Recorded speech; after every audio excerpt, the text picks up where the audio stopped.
प्रकाश में आया है कि ये जो एक अभियुक्त जो सबसे पहले पीड़िता की सहेली के साथ खड़ा था, उसने उसकी कास्ट।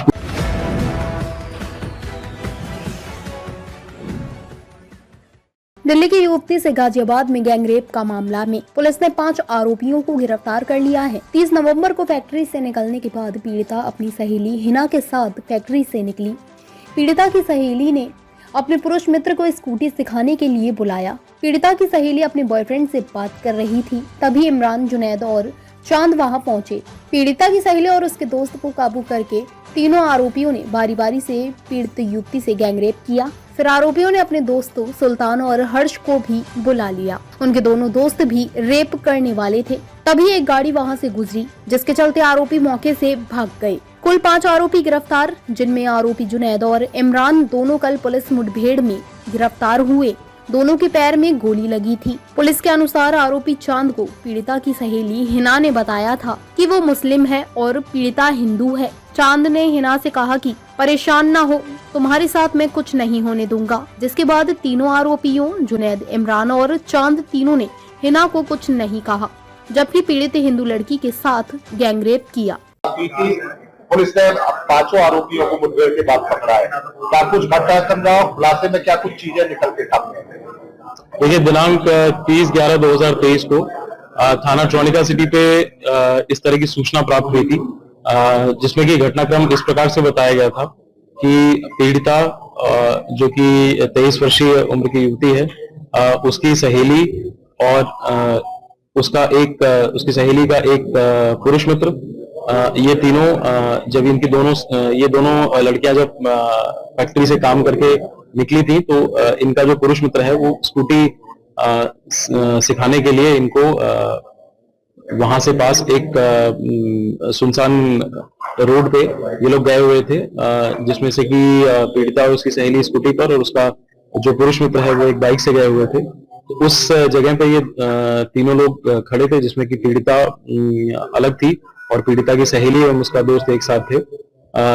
इसी बीच वहां पे 3 लोग जो कि पास के झाड़ियों में खड़े थे,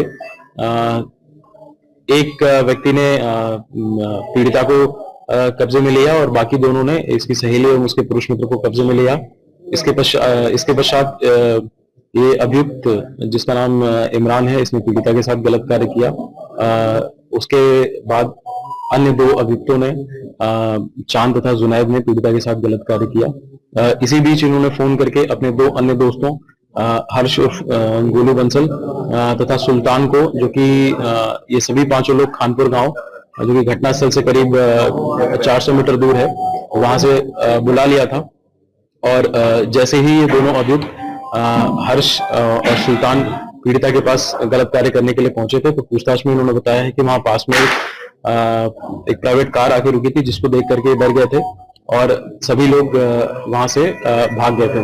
इसके बाद दूसरी जो लड़की थी उसके साथ गलत कार्य क्यों नहीं किया गया, उसके पीछे क्या वजह रही थी, इसके बारे में क्या बता? देखिए, पूछताछ में प्रकाश में आया है कि ये जो एक अभियुक्त जो सबसे पहले पीड़िता की सहेली के साथ खड़ा था, उसने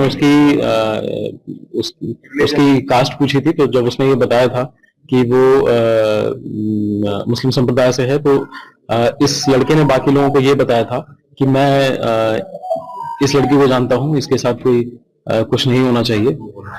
लेकिन अन्य जो अभियुक्त हैं, उनको इन दोनों पीड़िता तथा उसकी सहेली के बारे में, उसके रिलीजन या उसके कास्ट के बारे में कोई जानकारी नहीं थी। तो पीड़िता ने जब 3 लोग बताए थे, तो बाद में 5 कैसे हुए? देखिए, पीड़िता के साथ जो घटना करने वाले लोग हैं, जो गलत कार्य करने वाले लोग हैं, वो 3 हैं। उसके साथ साथ ये 2 लोग वहां पहुंचे थे। जैसे कि मैंने बताया कि पूछताछ में और सारी तथ्यों से प्रकाश में आया कि पास में एक कार आके खड़ी हुई थी, जिसको देख करके डर गए थे और सभी 5 लोग फिर वहां से भाग गए। उसको पता था कि जो दूसरी लड़की है वो हिंदू है और इसी वजह से उसको टारगेट किया गया था, तो ये कहना गलत नहीं होगा? नहीं, उसको ये पता था कि जो उसकी सहेली है वो उसका रिलीजन मुस्लिम है। उसको बाकियों के बारे में नहीं पता, उसको दूसरी लड़की के बारे में नहीं पता था, और इसके साथ साथ बाकी और अन्य अभियुक्तों को इन दोनों के किसी के रिलीजन के बारे में नहीं पता था। सर, क्या कुछ नहीं, ये चांद ने उससे पूछा था। क्या दूसरी लड़की से नहीं पूछा गया था?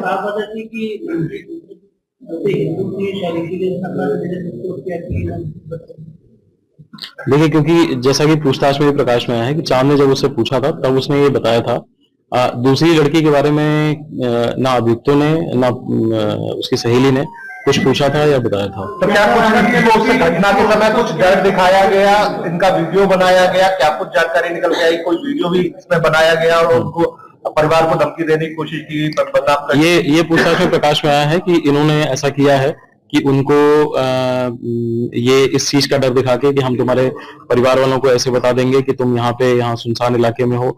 उसके साथ साथ इनका कहना है कि जो इनकी गाड़ी की चाबी थी, एक स्कूटी की और एक जो लड़के की गाड़ी की चाबी थी, उसका भय दिखा करके भी इनको कब्जे में किया गया था। सर, किस तरीके से ये सारा मामला खुला और पुलिस पहले आरोपी तक कैसे पहुंची, उसके बाद मुठभेड़ के बाद लगातार दूसरे आरोपियों को भी पकड़ा?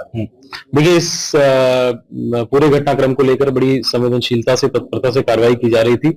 ग्रामीण जोन एसओजी तथा थाना ट्रोनिका सिटी की पुलिस टीम इस पे काम करते हुए घटना स्थल के पास से ही एक सीसीटीवी फुटेज प्राप्त हुआ। पीड़िता तथा उसकी सहेली ने कुछ इन लोगों के हुलिया बताए थे। तो एक सीसीटीवी फुटेज में एक ब्लैक हुडी में, जैसा कि पीड़िता और उसकी सहेली द्वारा बताया गया था, एक व्यक्ति की वीडियो प्राप्त हुई। उसको जैसे ही पीड़िता और उसकी सहेली को दिखाया गया, इन्होंने तत्काल उसकी पुष्टि करी और पुष्टि करने के पश्चात ही इस अभियुक्त को ढूंढने का प्रयास किया जाने लगा। पिकेट इत्यादि लगाया गया था और 3 दिसंबर यानी कि कल दोपहर में इस अभियुक्त जुनैद को पुलिस मुठभेड़ के दौरान गिरफ्तार किया गया था। और इससे फिर जब पूछताछ हुई तो इसने अन्य 4 अभियुक्तों का नाम बताया। उन सभी अभियुक्तों के जो मोबाइल डिटेल हैं, जो कॉल डिटेल हैं और बीटीएस हैं, इन सभी से भी इस पूरे घटनाक्रम में उपस्थित होने की पुष्टि हुई है। सर, क्या गैंगरेप की घटना को रैंडमली अंजाम दिया गया है या तो पीछे प्लानिंग थी और ये जो ब्लैकमेलिंग की जा रही थी, क्या इससे ऐसा कोई तथ्य प्रकाश में नहीं आया है जिससे ऐसा लगता है कि पहले से ऐसे प्लान किया गया हो। ये वहां पे ये तीनों लोग पहुंचे हैं, ये पीड़िता और उसकी सहेली, उसका दोस्त, और वहीं पास में झाड़ियों के पास में ये 3 लोग उपस्थित थे और उसके बाद इस तरह का घटना हुआ। ताज़ा खबरों से जुड़े रहने के लिए हमारे चैनल को सब्सक्राइब करें और बेल आइकन को दबाना ना भूलें ताकि हर खबर की नोटिफिकेशन आपको मिलती रहे।